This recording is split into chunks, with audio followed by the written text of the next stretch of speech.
Eu ainda estava enxugando a louça quando o prato estilhaçou contra a parede. O barulho cortou o silêncio da casa como uma bofetada, mas a bofetada verdadeira veio logo depois, quando a voz da minha própria filha rasgou o ar. "Você é um peso, mãe! Um peso!" Ela falou cuspindo as palavras, como se eu fosse um fardo pendurado nas costas dela.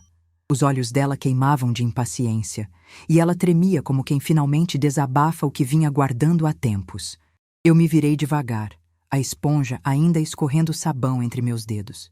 O cheiro de alho e óleo queimado do almoço ainda tomava a cozinha. O ventilador no canto girava preguiçoso, fazendo o pano de prato pendurado na bancada balançar como se também se assustasse. O mundo pareceu encolher ao redor de nós duas. Ela ergueu o dedo na minha cara. "Eu não aguento mais. Você atrapalha. Você esquece as coisas, demora para entender, perde tempo, toma espaço. Eu tô cansada. Cansada." Por um segundo, achei que minhas pernas fossem desabar. Não pelo grito, não pelo prato quebrado, mas porque era minha filha, minha única filha. A menina que eu carreguei num estômago que sangrava de fome porque eu dividia minha marmita com ela. A menina que eu entreguei um futuro que eu mesma nunca tive. A menina que teve festa de 15 anos, vestido azul celeste, porque eu vendi minha aliança para poder pagar. E agora ela me olhava como se eu fosse entulho. Eu respirei fundo, sentindo o ar entrar pesado, quase áspero. E foi aí que fiz algo que ela não esperava. Eu disse apenas, "Tá bom? Sim, só isso." Nem chorei, nem revidei, nem pedi explicações. O silêncio que veio depois não era vazio, era denso. Um silêncio que segurava algo dentro dele, como uma porta prestes a arrombar. Ela arregalou os olhos, confusa. Eu sei exatamente o que passou na cabeça dela. Ué, por que ela não discutiu? Por que ela não reclamou? Mas eu não discuti porque naquele instante alguma coisa dentro de mim acordou. Algo tão antigo quanto forte. Um sentimento que eu tinha esquecido que existia, sufocado por anos de favores, tentações de ser útil, de caber em qualquer canto que me dessem. A dor estava ali, claro que estava, ardendo, latejando. Mas vinha junto com outra coisa. Um clarão quente, firme, que começou no peito e desceu para o estômago. Indignação. E a indignação, quando é silenciosa, assusta mais do que qualquer grito. Eu limpei as mãos no avental, tirei os cacos de vidro com cuidado. Ela ficou imóvel, me observando, respirando rápido, como se esperasse que eu desabasse a qualquer momento. Mas eu não desabei. Eu só terminei de varrer o chão. "Se você acha isso de mim", eu murmurei, sem olhar para ela. "Tudo bem." E fui andando pelo corredor da casa que eu mesma tinha financiado, tijolo por tijolo, com juros que me roubaram noites de sono durante décadas. O corredor estava frio, o piso de porcelanato que ela mesma escolheu, pago com o dinheiro que eu guardava para minha aposentadoria, refletia minha sombra comprida, torta. Eu me vi ali, um contorno escuro que mal parecia comigo mesma. Abri a porta do meu quarto ainda ouvindo ela resmungar baixo, como quem percebeu que passou do ponto, mas estava orgulhosa demais para voltar atrás. Fechei a porta, apoiei as mãos na cômoda, e o que senti ali não foi derrota. Foi uma certeza, um fio de aço esticado dentro do peito. As palavras dela ecoavam como ferrugem raspando em metal. "Você é um peso." Só que ela não fazia ideia, nenhuma, do que estava prestes a acontecer. Porque quando eu disse "tá bom", o que ela ouviu foi rendição. Mas o que eu quis dizer foi: acabou. Acabou minha submissão. Acabou minha dependência. Acabou minha conivência com a injustiça. Eu respirei fundo. Passei a mão no cabelo, senti o suor escorrer na nuca. A janela dava vista para a rua estreita do nosso bairro em Belo Horizonte, onde os vizinhos sempre lavavam as calçadas no fim da tarde. O cheiro de sabão em pó subia com o vento. Uma moto acelerou lá fora. A vida seguia. A minha também ia seguir, mas não do jeito que ela pensava. Ali, naquele quarto abafado, com a luz amarela fraca refletindo nos meus olhos, eu tomei a decisão que iria virar o mundo dela de cabeça para baixo. Ela ainda iria se lembrar daquele "tá bom" pelo resto da vida. Só que não agora. Agora, ela achava que tinha vencido. Achava que tinha me colocado no meu devido lugar. Achava que finalmente tinha explodido e me calado. O que ela não sabia? O que ela jamais imaginaria é que no mês seguinte ela iria descobrir quem, afinal, era o verdadeiro peso naquela casa. E não era eu. Eu sei que muita gente acha que explosão é que dói, que o grito, a humilhação aberta, o prato quebrado é o que fica marcado. Mas não. O que dói de verdade é o que vem depois, no silêncio. Naquelas horas em que a gente se pergunta onde foi que errou, que curva da vida fez a gente criar alguém que acabaria olhando pra gente com desprezo. Sentei na beirada da cama, a madeira rangendo baixo. Passei a mão por cima da colcha que eu mesma bordei há mais de 20 anos, quando ainda tinha coluna forte, pulso firme e um entusiasmo bobo pela vida doméstica, como se amor se medisse em enxoval. E comecei a lembrar. Lembrar do que eu fiz, do que eu dei, do que eu perdi por ela, porque nenhuma mãe nasce sabendo que um dia vai ser tratada como estorvo. A gente aprende isso devagar, no acúmulo dos pequenos cortes. A primeira memória foi simples, quase tola. Eu segurando a mão dela enquanto ela atravessava a rua, chorando porque o pai sumiu no meio da multidão da Praça 7. Ela tinha 6 anos. Eu trabalhava em 2 empregos na época. De manhã no açougue do seu Arlindo e à tarde no caixa de uma farmácia que fedia a cânfora. Meu salário mal pagava o aluguel. Mas mesmo cansada, mesmo sem ter dinheiro nem para um chiclete, eu dizia para ela: "Mamãe tá aqui, você nunca vai ficar sozinha." O problema é que promessa, quando é cumprida demais, vira hábito do outro. A segunda lembrança veio rápido. Ela, aos 13 anos, com febre alta, deitada no sofá velho que arranjei num brechó. Eu passei 3 noites acordada com ela, trocando pano frio, medindo temperatura, dando dipirona de hora em hora. No dia seguinte, perdi o emprego no açougue porque cheguei atrasada. E naquela época, atraso era motivo para a rua. Eu perdi meu sustento. Ela melhorou. E a vida seguiu, como se fosse normal. Outra memória, a escola. As brigas, as reclamações da diretora. Eu sempre correndo atrás, sempre defendendo, sempre achando explicação para tudo.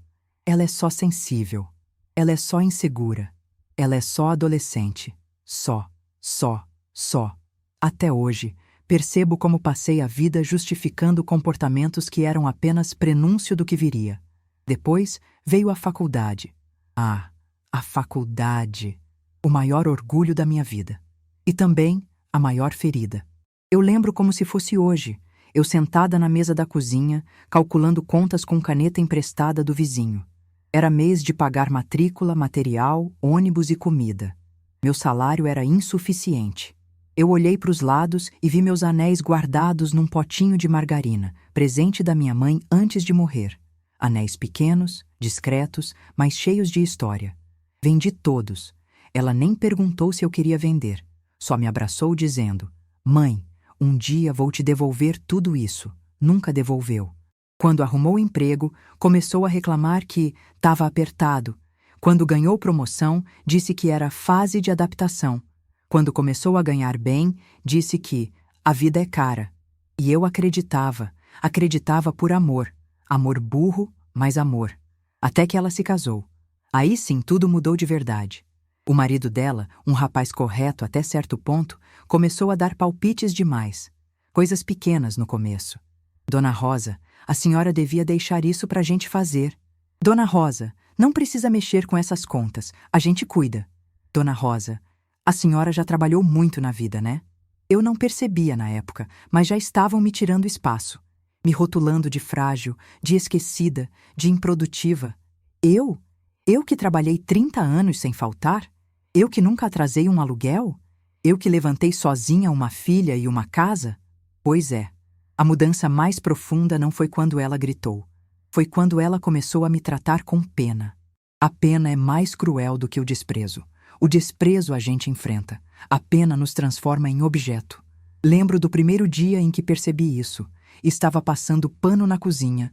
Ela encostou no batente da porta, cruzou os braços e disse: "Mãe, deixa que eu faço. A senhora já não tem idade para isso." Aquilo bateu em mim como um soco. Não era ajuda, era desclassificação. E não ficou por aí. Veio o: "Mãe, a senhora não precisa dirigir mais." Quando pressionei o acelerador e o carro engasgou. Veio o: "Mãe, deixa que eu falo por você." Quando fomos resolver uma burocracia simples no banco. Veio o mãe, cuidado com esse fogão, tá perigoso. Veio o mãe, a senhora não acha melhor descansar? Descansar, ou seja, pare de existir. Mas eu segui quieta, porque quem ama, insiste. Quem ama, espera. Quem ama, acha que é fase. Muito tempo depois percebi. Eu estava sendo treinada a ser dependente. E dependente, para eles, era igual a descartável. Na semana anterior ao prato quebrado, eu já tinha notado algo estranho. Papéis sumindo da gaveta onde ficavam minhas coisas. Murmúrios no corredor. Telefonemas que cessavam assim que eu aparecia. A humilhação do "você é um peso" não nasceu naquele dia.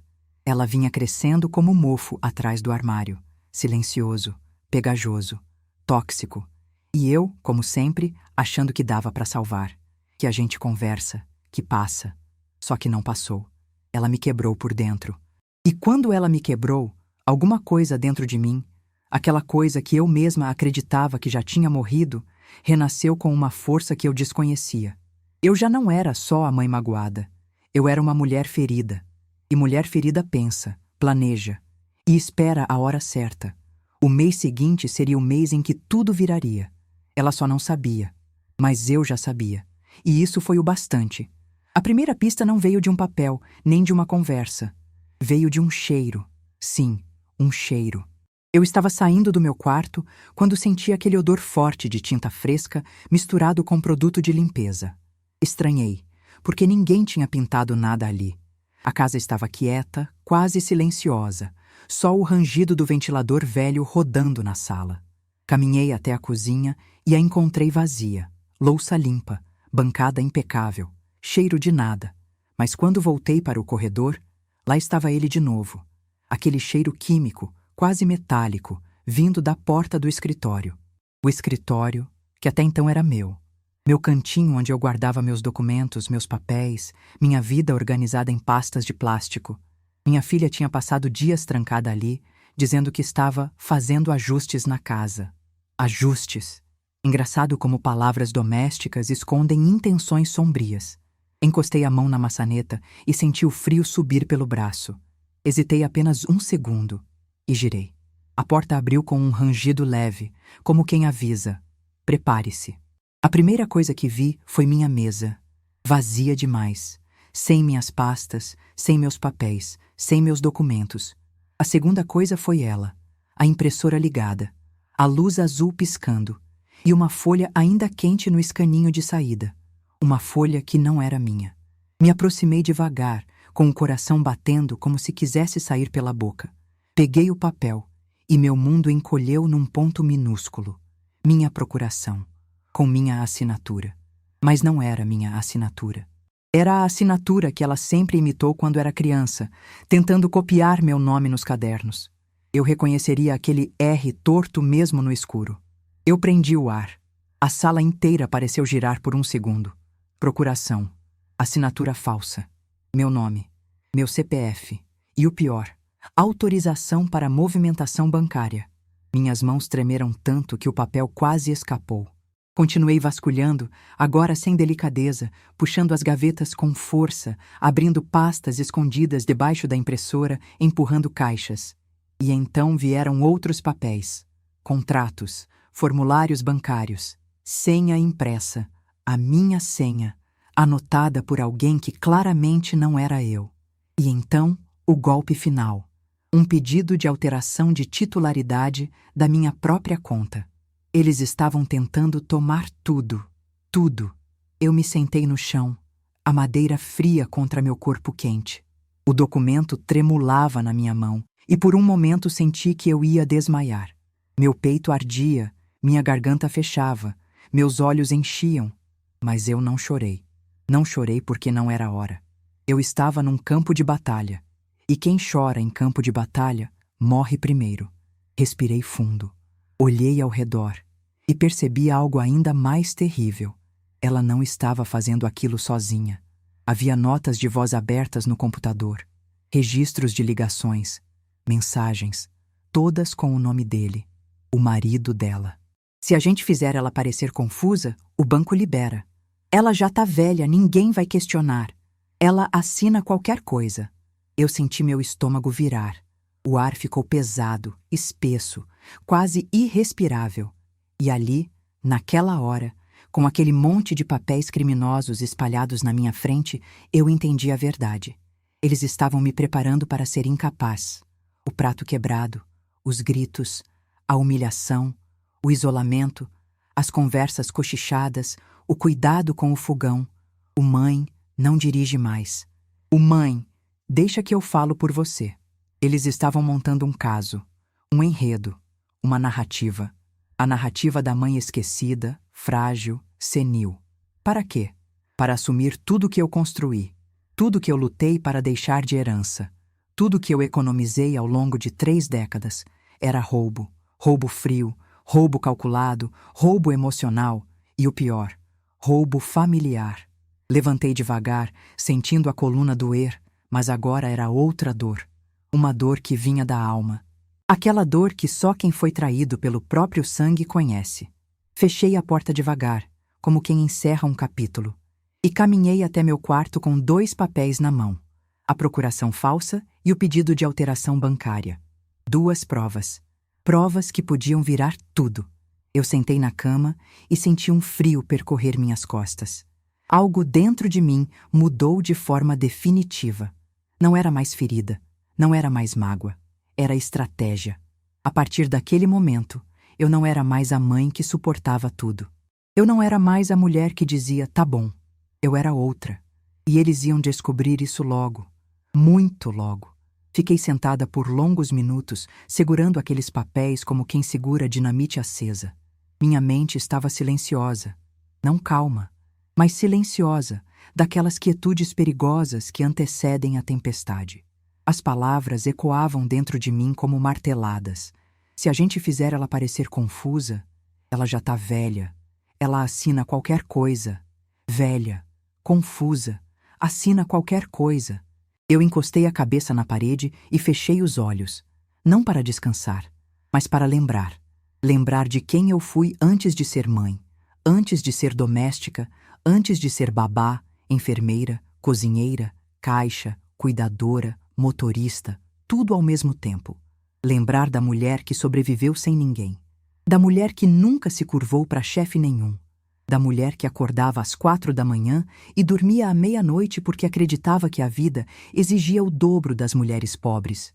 E naquele instante, eu percebi algo tão óbvio que até doeu. Eu não era frágil. Eles só se acostumaram a me ver cansada e confundiram cansaço com fraqueza. A raiva começou a subir devagar, quente, firme, limpando o peito como água fervente limpa a panela engordurada. Levantei, juntei os papéis numa pasta, saí do quarto. No corredor encontrei minha filha mexendo no celular. Ela levantou os olhos quando me viu e franziu a testa, como quem se irrita por eu simplesmente existir. "O que foi agora, mãe?" Ela perguntou com impaciência escorrendo pela voz. Eu encarei ela com uma calma que eu mesma desconhecia. "Nada", respondi. "Eu só precisava pegar uma coisa no escritório." Ela congelou. 1 segundo apenas, mas congelou. "E por que a senhora entrou lá? Não devia ter ido sozinha." Aí estava. A frase perfeita. A frase que confirmava tudo. Não devia. Como se eu fosse um animal solto. Como se eu não tivesse propriedade suficiente para circular na minha própria casa. Abaixei o olhar, disfarçando o que sentia. "Foi só 1 minuto", murmurei. E segui andando, sentindo as costas queimarem com o olhar dela me vigiando. No fundo, ela sabia que algo tinha mudado. Talvez não soubesse o quê, mas sentiu. Mas ainda não era hora de reagir. Ainda não era hora de enfrentar. Ainda não era hora de palavras grandes. A vingança, a verdadeira vingança, não nasce no grito. Ela nasce na observação. Passei o resto da tarde trancada no meu quarto, analisando cada papel como quem monta um quebra-cabeça de traição. Eles tinham sido cuidadosos, mas não tanto quanto pensavam. Havia datas diferentes, assinaturas tortas e, sobretudo, a prova de que eu não tinha autorizado nada. E ali, no meio daqueles papéis, percebi o que precisava fazer. Eu precisava sair daquela casa, não por medo, mas porque a guerra exige território neutro. Precisava testemunhas, precisava registrar tudo, precisava pesquisar. E, sobretudo, Precisava parar de ser previsível. Fiquei ali até o fim da tarde, ouvindo a chuva começar a bater no telhado de telhas ainda manchadas da última reforma. O cheiro de terra molhada entrou pela janela, suave, quase inocente, combinando muito pouco com a tempestade que nascia dentro de mim. Quando a noite caiu, decidi. Fechei a pasta. Levantei-me e fui até a cozinha, onde ela e o marido jantavam. Eles nem olharam para mim, e isso foi perfeito. Peguei minha bolsa, peguei minhas chaves, peguei meu guarda-chuva e disse apenas: "Vou sair um pouco. Não me esperem." Ela quase engasgou com a comida. "A essa hora, mãe?" "Sim", respondi firme, olhando nos olhos dela pela primeira vez em semanas. "Eu preciso resolver umas coisas." Ela abriu a boca, mas eu não deixei ela terminar. Não precisava, eu já tinha decidido. E quando uma mulher humilhada decide, o mundo treme. Saí. A chuva caía fina, fria. O barulho dos carros na rua se misturava ao som dos pingos batendo no meu guarda-chuva. Cada passo que eu dava na calçada molhada parecia mais certo do que o anterior. Eu não era mais a mulher do "tá bom". Eu era a mulher do "agora chega". E a partir daquela noite, tudo iria começar a mudar. Tudo. E eu vou te dizer uma coisa. Se você aí do outro lado da tela já foi tratado como se fosse invisível dentro da própria casa, se inscreve no canal. Aqui a gente não abaixa a cabeça. A gente levanta, respira fundo e vira o jogo do jeito mais lindo possível. A primeira coisa que eu percebi, enquanto caminhava pela rua molhada naquela noite, foi que o ar parecia diferente. Não sei explicar. Como se o mundo tivesse ganhado um cheiro novo, misturado entre liberdade e perigo. Talvez fosse só chuva, talvez fosse só medo, talvez fosse o gosto da transformação. Eu desci a rua devagar, enxugando a água que escorria pelo guarda-chuva, e pensei no que fazer. Pela primeira vez em muito tempo, eu não estava reagindo a nada. Eu estava planejando.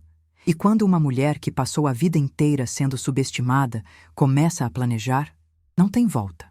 Caminhei até a praça da esquina, onde o coreto velho servia de abrigo para quem esperava o ônibus tarde da noite. Sentei num banco úmido, mas não me importei. A pasta contendo as provas da falsificação estava no meu colo, protegida como um bebê. E ali, ouvindo a chuva bater no piso de cimento, fiz minha primeira decisão. Eu não ia denunciar nada sozinha. Eu ia montar um caso irrefutável. Levantei, fui até o ponto de ônibus e peguei o primeiro que passou. O cobrador sequer olhou na minha cara. Ótimo, eu precisava de anonimato naquela noite. Desci 3 bairros depois, na porta de uma casa simples, com uma placa pequena pendurada no portão. Advocacia, Dr. Mauro Vieira. Ele não era qualquer advogado. Mauro era o filho da Dona Adélia, minha vizinha antiga. Eu vi esse menino correr descalço pela rua quando tinha 8 anos. Vi ele estudar até tarde, com a luz da cozinha acesa. Vi ele fazer faculdade com bolsa. E, principalmente, vi ele crescer com um senso de justiça que não se vê mais. Toquei a campainha. A porta abriu quase de imediato. Ele me reconheceu na hora. "Dona Rosa?" "Mauro, eu preciso de ajuda." Ele não perguntou o quê, só me convidou para entrar. A sala tinha cheiro de café forte e papel. As paredes estavam tomadas de estantes abarrotadas de códigos, livros e pastas. Ele me ofereceu uma cadeira. Eu sentei e então coloquei a pasta em cima da mesa. Ele nem tocou nela de imediato. Olhou primeiro para mim, para meu rosto, para meu estado. O que aconteceu? Eu respirei fundo. Eles querem me declarar incapaz. Ele empalideceu. Quem? Minha filha. E o marido dela. Ele puxou a pasta devagar, como quem mexe numa ferida exposta. Quando viu as assinaturas, franziu o senho. Quando viu o pedido de alteração de titularidade, arregalou os olhos. Quando viu as mensagens impressas, se ajeitou na cadeira. "Dona Rosa, isso aqui não é só errado, é crime." "Eu sei." Ele respirou fundo, pensativo, tamborilando os dedos na mesa. "A senhora está sozinha nisso?" "Estou, por enquanto. Mas não vou mais estar." Ele fez um sinal afirmativo com a cabeça. "Então vamos fazer do jeito certo. A senhora não vai confrontar ninguém ainda. Vai fingir que não sabe. Vai fingir que continua frágil, dependente, submissa. Enquanto isso, Eu vou registrar tudo. Cada papel, cada mensagem, cada tentativa de golpe. Vamos montar um dossiê. Dossiê. A palavra me deu um arrepio bom. Mas isso basta? Perguntei com a voz baixa. Ele se inclinou para a frente. Basta? Dona Rosa, isso aqui destrói qualquer um. Isso aqui protege a senhora. Isso aqui vira o jogo. Eu fechei os olhos por um segundo, absorvendo aquilo. Quando abri, Mauro me olhava com respeito. Respeito de verdade.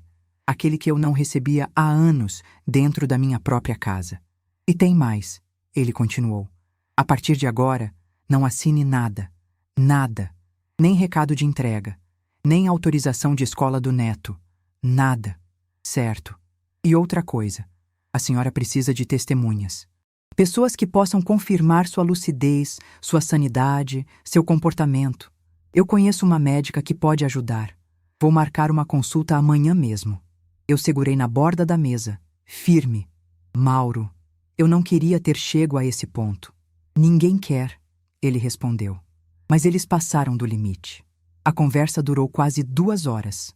Ele tirou cópias, catalogou tudo, abriu pastas novas, fez anotações, pediu para eu contar detalhes. Anotou datas, expressões, comportamento, contextos.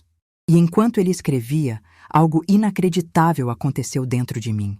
Eu comecei a respirar melhor. É estranho dizer, mas a sensação era a de finalmente ter alguém no meu lado da mesa. De não estar mais sobrevivendo sozinha. Quando me levantei para ir embora, Mauro me tocou no braço. Dona Rosa, sim, a senhora não percebeu ainda. Mas quem está no controle agora não são eles. É a senhora. Saí da casa dele com uma força que eu não sentia desde os meus 30 anos. A chuva tinha parado. O asfalto brilhava com reflexos dos postes. O vento estava frio, mas meu corpo estava quente. Quente de intenção. No caminho de volta, passei na mercearia do bairro. Comprei uma caderneta simples, capa azul marinho.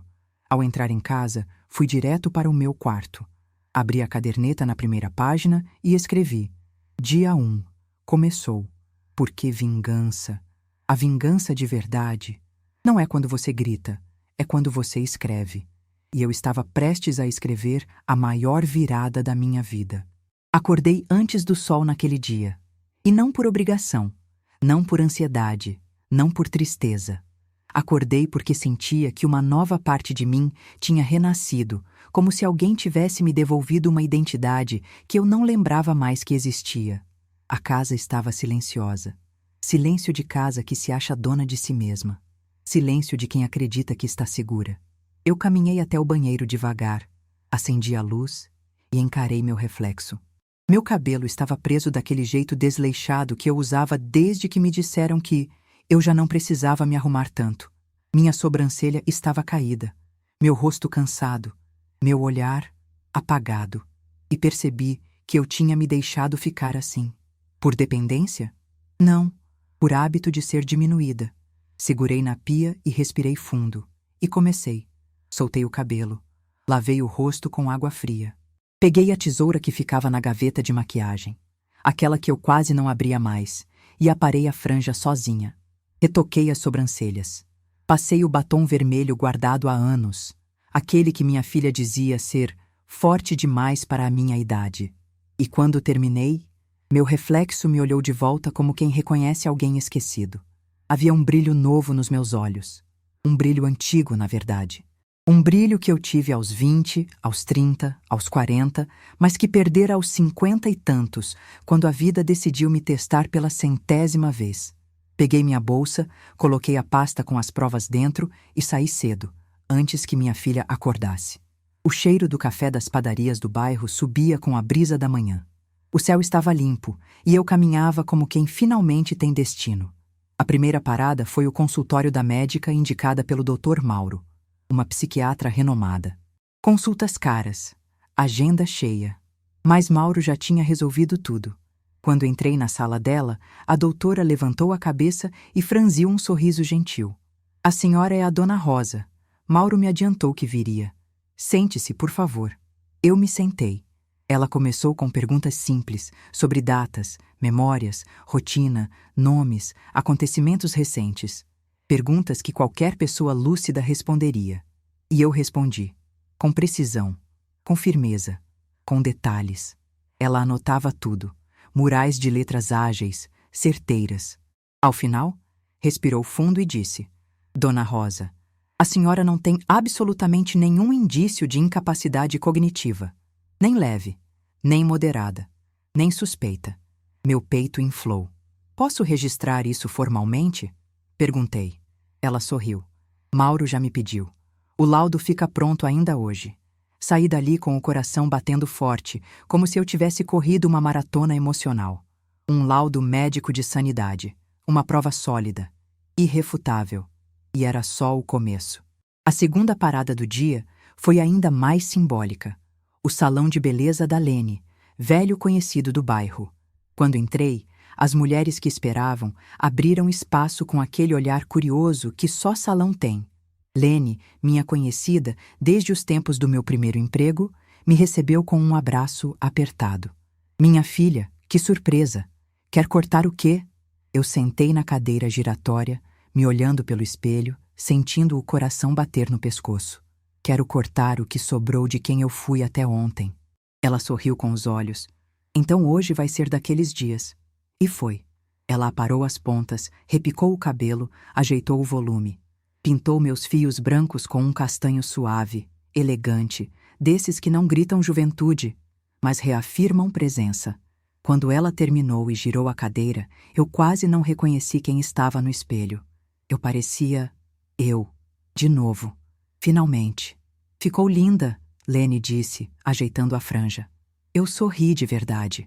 Não um sorriso de obrigação, mas um sorriso cheio, pleno. Paguei, me despedi e saí andando pela rua como quem finalmente sai de um cárcere emocional. O vento batia no rosto, levantava as mechas novas, e pela primeira vez em muitos meses eu senti algo parecido com liberdade. A terceira etapa do dia foi ainda mais estratégica. Passei no banco, conversei com o gerente. Um rapaz simpático, educado, mas que nitidamente acreditava que eu estava ali para pedir ajuda. Até que abri a pasta e coloquei os documentos diante dele. Ele arregalou os olhos. Mas isso é grave, Dona Rosa. É sim. E quero que o senhor registre no meu cadastro que qualquer movimentação só poderá ser feita por mim. Presencialmente. Documento original, senha, biometria e vídeo. Ele concordou na hora. E tem mais, continuei. Quero alerta no celular e no e-mail para qualquer tentativa suspeita. Qualquer. Ele digitou rápido. Confirmou tudo, imprimiu novos termos, pediu minha digital, tirou foto minha e reforçou meu controle total. Saí do banco com uma sensação tão poderosa que parecia até pecado, porque era isso que eles tentaram tirar de mim, controle. Quando voltei para casa, o relógio já marcava 6 da tarde. A luz amarela do fim do dia entrava pela janela. Minha filha estava na sala e, quando me viu, ficou muda. Ela me olhou de cima a baixo. Eu, arrumada. Eu, maquiada. Eu, com a cabeça erguida. Eu, com postura de quem não devia nada a ninguém. Mãe, o que aconteceu com a senhora? Perguntou ela desconfiada. Eu sorri. Um sorriso leve, doce, amável, daqueles que ninguém interpreta como ameaça, mas deveriam. Fui resolver umas coisas. Ela estreitou os olhos. Que coisas? Coisas minhas. Ela não respondeu. Mas o marido dela, que estava no sofá, levantou devagar. Resolveu o quê, Dona Rosa? Ah, eu disse, mexendo na bolsa com calma. Só reorganizando minha vida. A expressão dele mudou. A dela também. E naquele exato instante, eu tive certeza absoluta de que o plano estava funcionando. Eles não sabiam o que eu sabia. Eles não sabiam onde eu fui. Eles não sabiam quem eu encontrei. Eles não sabiam o que eu fiz. E o medo deles começou ali. O medo de perder o controle. O medo de eu estar acordando. E estavam certos, eu estava acordando. E uma mãe acordada é a pior ameaça para quem tentou destruí-la por conveniência. O bom de ser subestimada é que ninguém percebe quando você começa a brilhar. No dia seguinte à minha transformação, minha filha acordou já irritada. Ela sempre acordava assim, com aquela cara de quem acha que o mundo deveria se ajustar às necessidades dela. Mas naquele dia, havia algo a mais. Havia preocupação nos olhos dela. Eu notei assim que entrei na cozinha. Ela estava sentada à mesa, com o celular na mão, e quando me viu, apertou os lábios com força. Mãe, a senhora saiu ontem sem avisar para onde ia. Avisei sim, respondi calmamente. Disse que ia resolver algumas coisas. Que coisas? Eu sorri, mexendo no café. Coisas de gente velha, já que vocês acham que eu não sirvo para muita coisa. Não precisa se preocupar. Minha resposta foi tão suave que cortou mais do que grito. Ela não esperava. Ninguém espera quando o alvo levanta a cabeça e começa a mirar de volta. O marido dela entrou na cozinha logo depois, descalço, ajeitando o cabelo, olhando para mim como quem procura rachaduras. Tá tudo bem com a senhora? Perguntou tentando soar educado. Eu ergui os olhos para ele com calma. Melhor do que nunca. E terminei meu café. Naquele momento exato, percebi a tensão silenciosa entre eles. Eles se olhavam de lado, se cutucavam com o olhar. Tentavam adivinhar se eu sabia, se eu tinha descoberto, e principalmente até onde eu tinha ido. E isso era perfeito. A dúvida deles era a primeira peça da armadilha. Nos dias seguintes, comecei a agir com uma calma estratégica que eu mesma desconhecia. Me oferecia para lavar a louça, mas lavava devagar demais, para parecer frágil. Esquecia de propósito alguma coisa no quarto. Fazia perguntas banais como se estivesse perdida. Eles começaram a relaxar, voltar a achar que tinham tudo sob controle. E enquanto isso, cada detalhe era anotado na minha caderneta azul. Conversas, datas, reações, expressões, movimentações. Qualquer comentário suspeito. O que eles não sabiam é que eu não estava mais vulnerável. Eu estava observando. E observação vale mais que força. Um dia antes do golpe final deles, fui até uma loja no centro da cidade. Comprei um relógio digital que tinha gravação de áudio acoplada, disfarçado, discreto, perfeito. Voltei para casa, coloquei no pulso e fui fazer o que sempre fazia: preparar o almoço. E foi ali, no meio dos talheres e do cheiro de alho, que a conversa que eu precisava aconteceu. Eles estavam no corredor, cochichando, achando que eu não escutava, achando que eu não sabia de nada. Você tem certeza que ela vai assinar? Perguntou minha filha. Claro que vai, respondeu o marido dela. É só dizer que é sobre o plano de saúde. Ela assina até de olhos fechados. E o banco? Já mandei o formulário. Só falta ela assinar aquela porcaria. Depois disso, a gente encerra aquela conta velha e transfere tudo para nova. E se ela desconfiar? Ele riu. Rosa? Desconfiar? Ela mal sabe onde deixou a chave semana passada. A frase bateu em mim como tapa, mas eu fiquei firme, cortando cebola, fingindo que não ouvia, gravando tudo. No final daquela tarde, eles vieram até mim.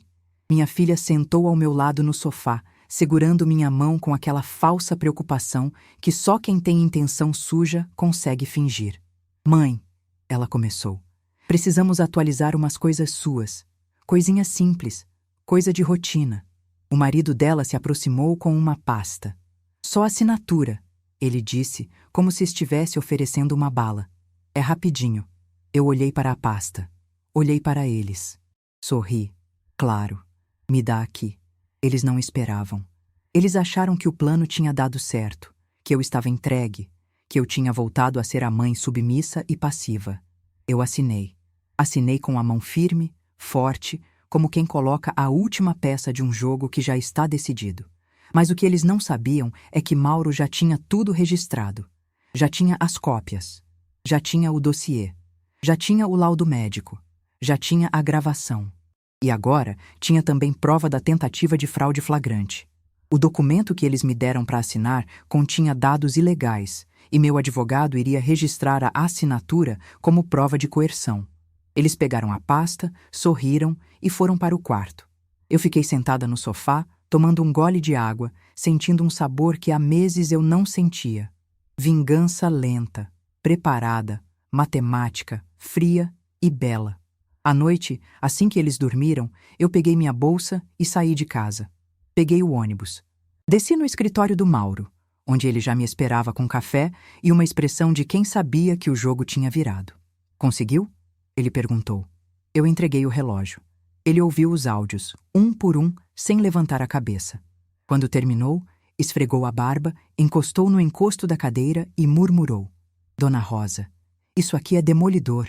Ele juntou os áudios com o laudo médico, com os documentos falsos, com a assinatura forçada, com as tentativas de alteração no banco, com os registros, com tudo. E então falou, olhando nos meus olhos. Eles não fazem ideia do que está vindo. Eu sorri de canto. Mas vão descobrir. Ele fechou a pasta, bateu a mão por cima e disse: Agora, Dona Rosa, agora a senhora não precisa fazer mais nada. Só esperar. A parte pesada ficou comigo. Saí do escritório com uma sensação que quase me fez chorar. Mas não chorei. Porque choro é para quando a gente sofre. E naquele momento, eu estava vencendo. O dia começou como qualquer outro. E isso, por si só, já era um aviso. O clima sempre fica estranho quando a vida está prestes a virar do avesso.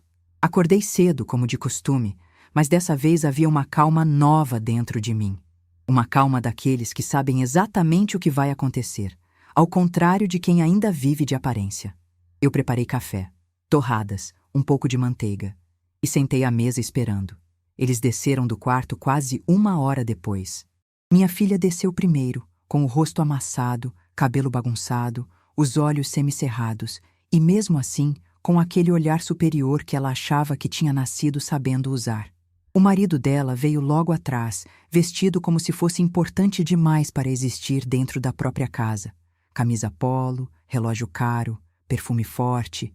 Eles se sentaram, fingiram que nada estava acontecendo. Fingiram que eram uma família normal. E então veio o momento que eu estava esperando. O marido dela pigarreou, ajeitou o papel na mesa e disse: Dona Rosa, o banco ligou confirmando. Deu tudo certo. A senhora só precisa ir lá assinar a transferência definitiva da conta antiga para a nova. Coisa de meia hora. Podemos ir agora. Ele estava tão seguro de que tinha vencido que eu quase tive pena, quase. Minha filha colocou a mão por cima da minha, como quem se acha generosa. Mãe, é só formalidade. A gente está fazendo isso pelo seu bem. Pelo seu bem. As 4 palavras favoritas de quem está prestes a apunhalar alguém. Eu respirei fundo. Meu coração estava firme. Meu corpo estava firme. Eu apenas disse: claro, vamos. Eles se entreolharam, satisfeitos, achando que eu estava entregue, achando que eu estava conformada. Mas eu não estava indo ao banco. Eu estava levando eles ao próprio abismo. Entramos no carro. Minha filha dirigia. O marido dela mexia no celular. Eu observava a cidade através da janela, o sol batendo nos prédios, o reflexo do mundo lá fora contrastando com o caos deles por dentro. Quando estacionamos na porta do banco, vi Mauro encostado na parede lateral, de braços cruzados, disfarçado, como combinado. Eles não o viram. Claro que não viram. Eles não enxergam nada além da própria ambição. Entramos. O banco cheirava a ar-condicionado e papel novo.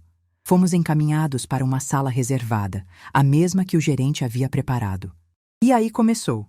O gerente entrou com expressão séria, profissional, impecável. Bom dia? Precisamos conversar antes de qualquer procedimento, disse ele, olhando diretamente para mim. Dona Rosa, conforme solicitado, trouxemos todos os documentos que a senhora pediu para revisar. Minha filha arregalou os olhos. Não era isso que ela esperava ouvir. O marido dela franziu a testa. Documentos? Como assim? A gente só precisa assinar a transferência. O gerente simplesmente ignorou. Virou para mim e continuou. E também chamamos o advogado da senhora, como pedido. Foi aí que Mauro entrou. Calmo, seguro, pasta na mão. O marido dela arregalou os olhos. Advogado? Pra que advogado? Para garantir que ninguém aqui tente passar a perna em mim, respondi, ainda sentada, com uma calma que eu mesma não sabia que tinha. A voz da minha filha saiu falha. Mãe, o que está acontecendo? Eu virei lentamente para ela. E aí? A máscara caiu de vez.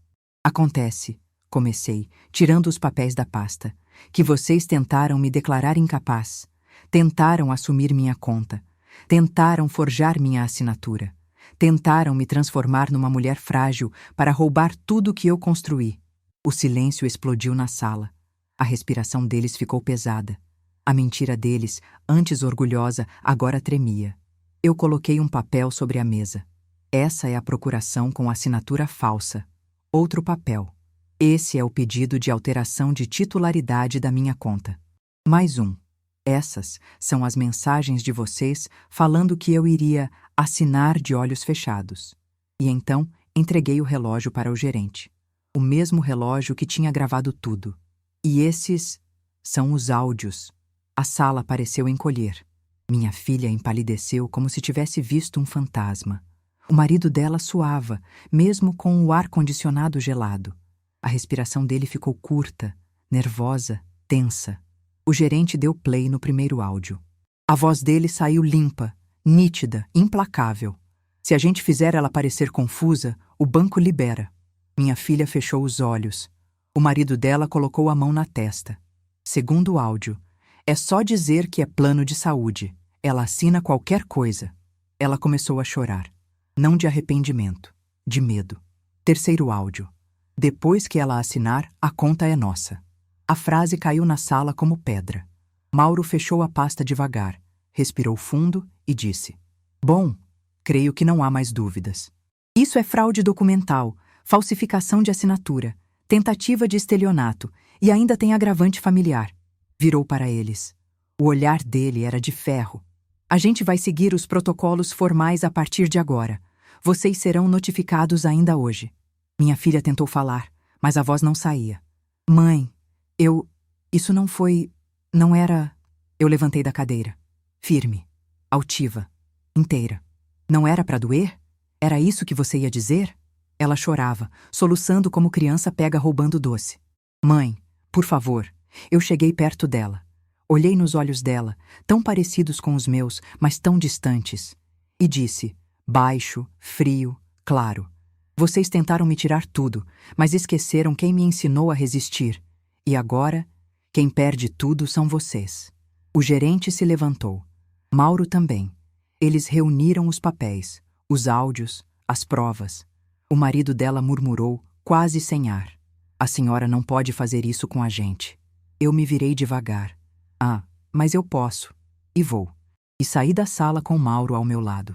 Eles ficaram para trás, pequenos, derrotados, expostos e completamente impotentes diante da força da mulher que acreditaram ter destruído. Depois do confronto no banco, a vida deles não desmoronou de uma vez. Não. O mundo raramente cai como um prédio implodido. Ele vai cedendo em silêncio, trinca por trinca, rachadura por rachadura, até que desaba no momento em que ninguém espera. E a primeira rachadura veio antes mesmo de chegarmos em casa. Assim que saí do banco, Mauro me acompanhou até o táxi que ele tinha chamado.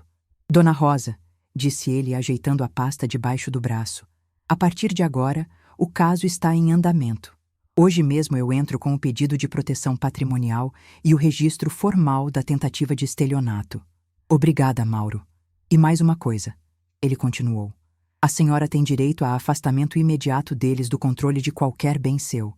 Vamos garantir isso legalmente. Esse dia, eu confesso, foi o primeiro em anos em que me senti protegida. Não por depender, mas por ser respeitada. Voltei para casa sozinha.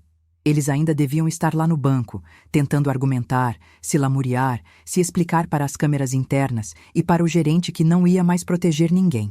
Eu entrei na casa com a cabeça erguida. O silêncio me recebeu como uma velha amiga. Eles chegaram quase 2 horas depois. Minha filha entrou com os olhos inchados de tanto chorar. O marido dela vinha atrás, pálido, como quem tinha acabado de receber um diagnóstico devastador. Mãe, mãe, ela começou quase tropeçando nas palavras. Deixa a gente conversar. Por favor, a gente resolve isso entre nós. Eu virei de costas. Vocês resolveram quando tentaram me roubar. Agora quem resolve sou eu. Ela caiu de joelhos no chão, me segurando pela barra da blusa. Eu recuei um passo. Mãe, eu não queria que fosse assim. Eu só queria organizar as coisas. Eu só queria ajudar. Eu a encarei. Ajudar? Me declarando incapaz? Tentando me tirar tudo? Ajudar quem? A quem vocês estavam ajudando? A mim é que não era. O marido dela tentou dizer algo, a voz trêmula. Dona Rosa, foi um erro, um mal-entendido. Eu ri, sozinha, baixo, amargo. Assinaram procuração falsa, alteraram dados bancários, forjaram documento. Tentaram me coagir, gravaram planos. E isso foi um mal-entendido? É isso? Ele engoliu seco. A gente estava desesperado, pois agora vão ficar desesperados de verdade. Eu disse, me afastando deles como quem fecha um livro velho demais. Em menos de uma semana, cada peça começou a cair. 1. A notificação judicial chegou. O oficial de justiça foi até a porta da minha casa, bateu com firmeza e entregou os papéis diretamente para eles. A expressão no rosto do marido dela, aquilo valeu décadas da minha vida. Pânico puro. 2. A conta deles foi bloqueada temporariamente, medida preventiva enquanto o inquérito avançava. Eles tentaram contestar? Tentaram. Perderam. 3. A empresa onde o marido dela trabalhava pediu explicações. A tentativa de golpe já tinha chegado aos ouvidos do setor jurídico. Ele era funcionário público concursado? Não. Então, não havia chão estável para pisar. 2 dias depois, suspenso. 4. Minha filha precisou sair do trabalho para resolver problemas pessoais. Boatos correm rápido. E em Belo Horizonte, correm ainda mais. Ela começou a ser evitada. Colegas não queriam conversar. Era como se carregasse uma praga invisível nas costas. 5. As prestações do carro deles atrasaram. Sem a renda dele, sem acesso à minha conta, sem crédito. O banco não perdoa ninguém. 6. O condomínio começou a cobrar dívidas antigas. Eles antes me usavam como caixa eletrônico. Agora, sem mim, o mundo deles começou a mostrar o tamanho real, e era menor do que eles imaginavam. 1 mês depois, fomos chamados para uma audiência preliminar. Eu cheguei acompanhada de Mauro. Eles chegaram cabisbaixos. A sala estava fria, iluminada demais, abafada demais. O ar, tenso como corda de violino prestes a arrebentar. Quando o juiz começou a ler os áudios, minha filha desabou. Chorava sem parar. Pedia desculpas. Tentava tapar os ouvidos. O marido dela tentou manter postura, mas tremia tanto que mal conseguia ficar sentado. Foi ali, naquela sala pequena e gelada, que percebi algo que me surpreendeu. Eu não sentia ódio, não sentia vontade de vingança rápida, não sentia prazer em vê-los caídos. Eu sentia justiça, fria, lógica, matemática, como o mundo deveria ser, mas raramente é. Ao final da sessão, o juiz foi direto. A tentativa de estelionato é clara. A falsificação também, e a coação igualmente. Este processo seguirá, e haverá consequências. Eles não levantaram a cabeça. De volta à casa, a situação virou um palco trágico. Minha filha, agora sem máscara, não me procurava mais. Não pedia perdão. Parecia envergonhada demais até para isso. Ela andava pela casa como corpo sem propósito, sem rumo, sem chão. O marido dela começou a dormir no sofá. Vivia ao telefone com advogados tentando reverter o irreversível. Mas a justiça, quando chega, não volta atrás. 1 semana depois da audiência, arrumei minhas malas. Coloquei meu pouco dentro delas. As roupas. O perfume que eu gostava, e ela dizia que era forte demais. Meus documentos. Quando eu desci as escadas com a mala, eles se levantaram de sobressalto. Mãe, onde a senhora vai? Minha filha perguntou com voz fina. Para minha vida, respondi. A senhora vai abandonar a gente? Ela disse, num choro feio, desesperado. Eu a olhei com calma. Abandono é o que vocês fizeram comigo. Eu só estou indo embora. O marido dela deu um passo. A senhora não pode nos deixar assim. Eu respirei fundo. E quem disse que vocês teriam escolha? Passei pela porta. Eles ficaram ali, parados, pequenos, incapacitados, não pela lei, pela própria consciência. Eu fechei a porta atrás de mim, e pela primeira vez em anos, senti o mundo abrir espaço para mim. Quando fechei a porta daquela casa pela última vez, meu corpo sentiu como se tivesse largado um peso de 50 anos. O ar parecia mais leve, o céu mais azul, o silêncio mais acolhedor. Eu não sabia exatamente para onde ir naquele primeiro dia, mas sabia muito bem de onde eu estava fugindo, do esgoto emocional em que minha própria filha tentou me afundar. Peguei um táxi e fui para um lugar que sempre me trouxe paz, a casa da Dona Adélia, mãe do Mauro. Ela já me esperava na porta, com aquele sorriso de quem entende as dores que o mundo tenta esconder. Entre, Rosa. Aqui você tem casa. E eu entrei.